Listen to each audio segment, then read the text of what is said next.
The tragic drama The Duchess of Malfi by the English playwright John Webster was first performed in 1612 and published in 1623.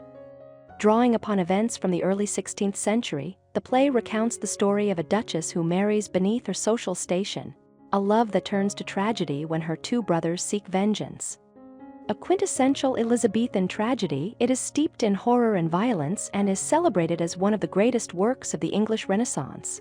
Set largely in Italy, primarily at the Duchess's palace in Malfi during the 16th century, the play introduces a young widow. Her brothers, Ferdinand and the Cardinal, are visiting, while Antonio, the steward of the household, has recently returned from France. Ferdinand hires Bosola under the pretense of having him care for the Duchess's horses, secretly intending him as a spy to monitor her actions and ensure she remains celibate. Although Bosola is reluctant, he consents. Before departing for Rome, the brothers warn the Duchess against remarrying. She outwardly conforms but privately plans to wed Antonio. When they do marry, she assures him that she can manage her brother's scrutiny.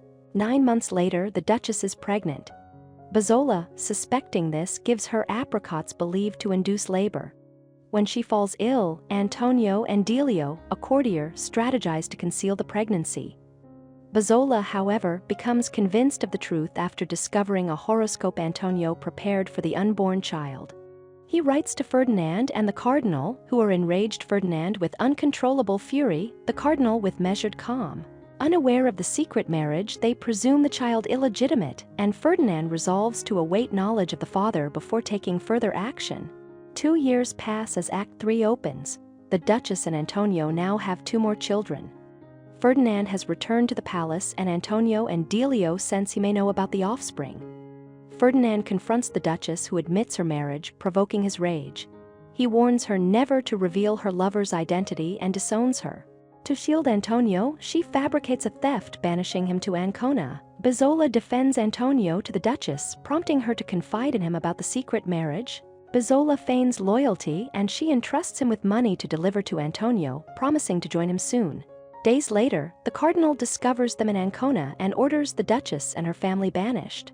During their return, Bosola delivers a letter from Ferdinand, posing as forgiveness though it contains threats. The Duchess sends Antonio and their eldest son ahead, while Bosola and soldiers seize her and her remaining children, returning them to her palace.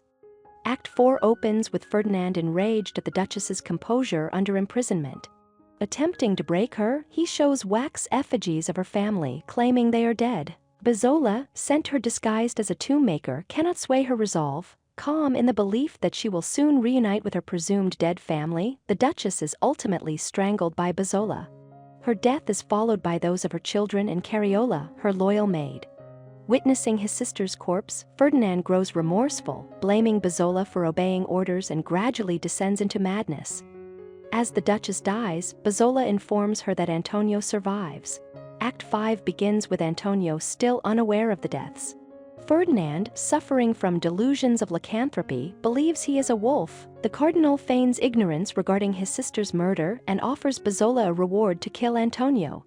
Julia, the Cardinal's mistress, confesses her love to Bosola, who leverages this to force the Cardinal to admit his complicity in the Duchess's death.